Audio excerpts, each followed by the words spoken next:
चलिए आज हम समझते हैं बाल विकास की अवस्थाएं, जिसे अंग्रेजी में स्टेज ऑफ चाइल्ड डेवलपमेंट कहते हैं। समझते हैं बाल विकास की 5 अवस्थाएं हैं, जिसमें देखिए पहला अवस्था जो है प्रसव पूर्व अवस्था है, जिसे इंग्लिश में प्रीनेटल स्टेज कहते हैं। इसका जो है कार्य समय 9 माह या 280 दिन तक होता है। यह अवस्था जो है जन्म से पूर्व की अवस्था है। इस अवस्था में बालक का इस अवस्था की अवधि जो है 9 माह या 280 दिन का होता है। इस अवस्था में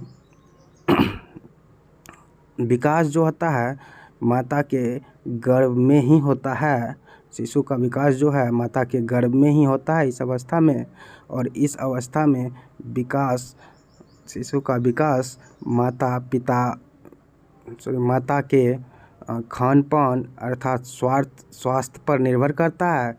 उसके माता का खान पान अगर अच्छा होगा, उसमें वह अगर अधिक मात्रा में विटामिन, प्रोटीन इत्यादि प्रकार की सेवन करेंगे तो उसके शिशु में जो है अच्छे से विकास हो पाएगा। इसीलिए जो है कहा गया है कि इस अवस्था में विकास माता के खान पान और स्वास्थ्य के माध्यम से होता है।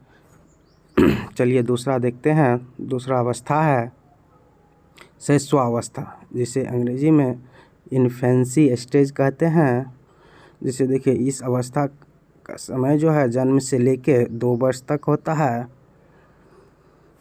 देखिए इस अवस्था में शिशु पूर्ण रूप से माता पिता पर निर्भर करता है।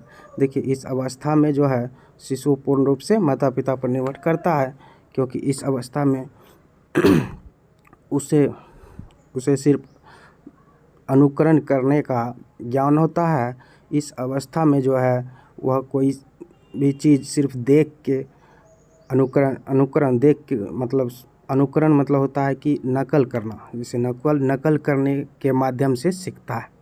इस अवस्था में शिशु माता पिता के व्यवहार का अनुकरण करता है। जैसे देखिए इस अवस्था में शिशु जो है माता पिता के व्यवहार देखेगा, जैसे जैसे उसका माता पिता करता है उस अनुसार वो व्यवहार का अनुकरण कर लेता है, अर्थात नकल कर लेता है। देखिए इस अवस्था में जो है इस अवस्था को जो है तेज शारीरिक, मानसिक एवं अधिगम की अवस्था कहा जाता है। देखिए इस अवस्था में शरीर में तेज़ी से जो है वृद्धि होता है, और जो है मानसिक विकास जो है इस अवस्था में अन्य अवस्था की अपेक्षा बहुत तेज़ी से होती है। और अधिगम की अवस्था, इस अवस्था में जो है कोई भी चीज़ सीखने की क्षमता जो है, अधिगम करने की क्षमता अर्थात सीखने की क्षमता बहुत अधिक तेज़ी से होती है। इस अवस्था में नैतिकता का अभाव होता है। देखिए इस अवस्था में उसके पास नैतिकता, बालक के पास जो है शिशु के पास नैतिकता का अभाव होता है, क्योंकि उसे सिर्फ अनुकरण करने का ज्ञान होता है। अनुकरण मतलब नकल करने का ज्ञान होता है, जिसके माध्यम से उसमें नैतिकता नहीं आ पाता है। चलिए अगला देखते हैं। तीसरा स्टेज है पूर्व बाल्यावस्था, जिसे अंग्रेजी में अर्ली चाइल्डहुड स्टेज कहते हैं। यह जो है 2 वर्ष से 6 वर्ष तक का होता है यह अवस्था। देखिए इस अवस्था में बच्चा जो होता है अनुकरण, इमिटेशन, जिसे अंग्रेजी में क्या कहते हैं, इमिटेशन द्वारा सीखता है। देखिए इस अवस्था में जो है बच्चा अनुकरण के माध्यम से अर्थात कोई भी चीज़ को देख के सीखता है। अनुकरण मतलब देख के सीखना, नकल करके सीखना। इस अवस्था में बालक में जिज्ञासा, क्यूरियोसिटी ज़्यादा होती है।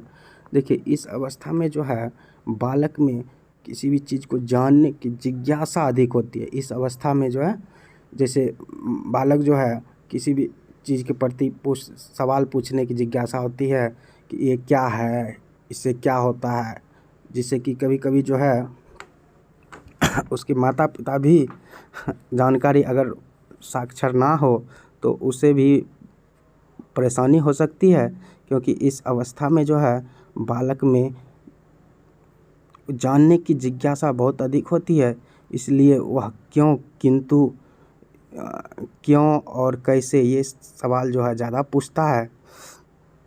चलिए अगला देखते हैं। इस अवस्था को टॉय एज, खिलौने की अवस्था कहा जाता है। देखिए इस अवस्था में उसे खिलौने की जिज्ञासा होती है, खिलौने से खेलने की जो है अधिक चाह होती है, इसलिए इसे टॉय एज या खिलौने की अवस्था कहा जाता है। यह भाषा अर्जन की संवेदनशील चरण, सेंसिटिव पीरियड है। देखिए यह अवस्था जो है भाषा अर्जन का संवेदनशील, इसे जो चीज़ सिखाया जाएगा इस अवस्था में उसे बहुत अधिक कैप्चर करने की, अर्थात समझने की, अर्थात तो जो है उसको ग्रहण करने की क्षमता होती है। इस अवस्था में बच्चा कल्पनाशील वाले गेम में एक्टिव रूप से भाग लेते हैं।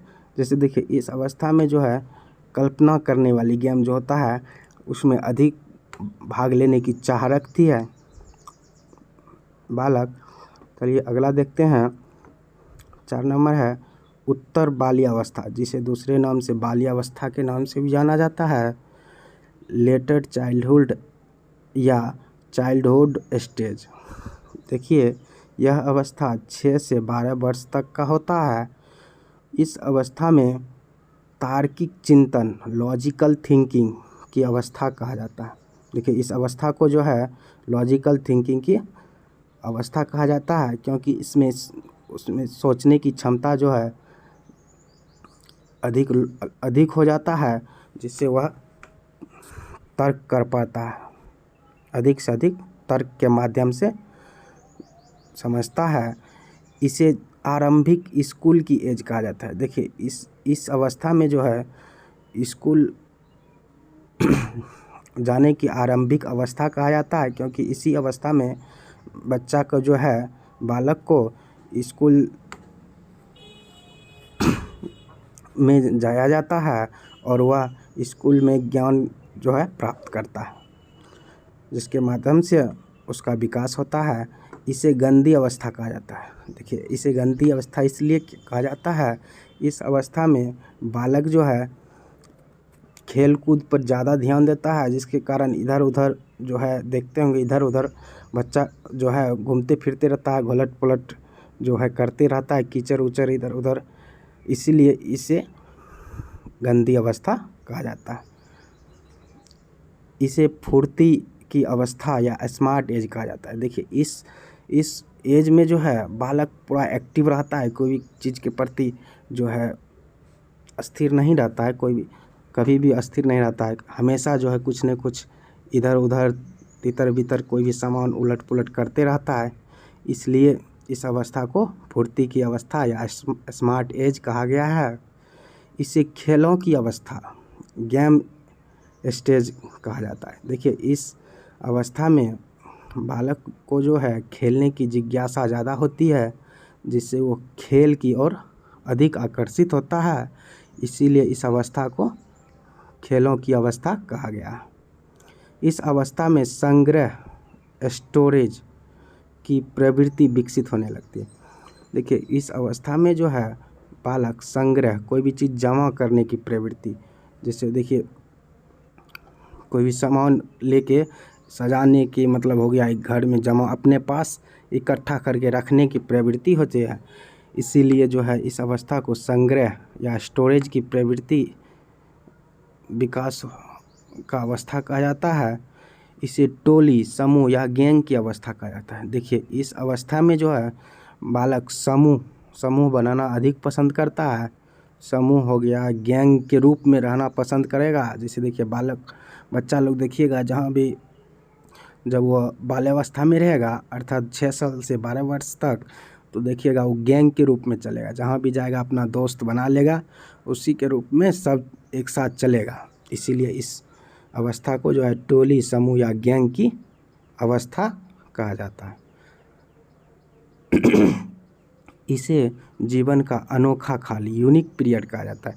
देखिए इस पीरियड में देखिए इस अवस्था को जो है जीवन का अनोखा काल इसलिए क्या कहा गया है, क्योंकि इस अवस्था में जो है वह यूनिक कार्य जो है करने की जिज्ञासा रहता है उसमें, और जो है किसी भी कार्य को वह करने का जिज्ञासा अधिक रहता है, जिसके कारण वह किसी भी कार्य में अधिक रुचि लेता है।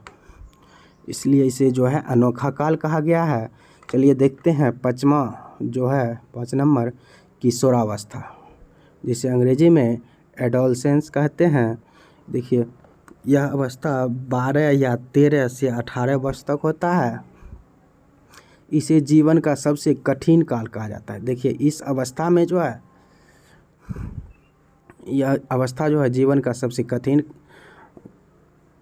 अवस्था है, क्योंकि इस अवस्था में संघर्ष, तनाव, आंधी तूफान और उलझन की अवस्था कहा जाता है। देखिए इस अवस्था में तनाव अधिक जो है उसके तनाव होता है कोई भी चीज़। उसके बाद आंधी तूफान मतलब अंदर में जो है आंतरिक भावना जो है पूरा जो है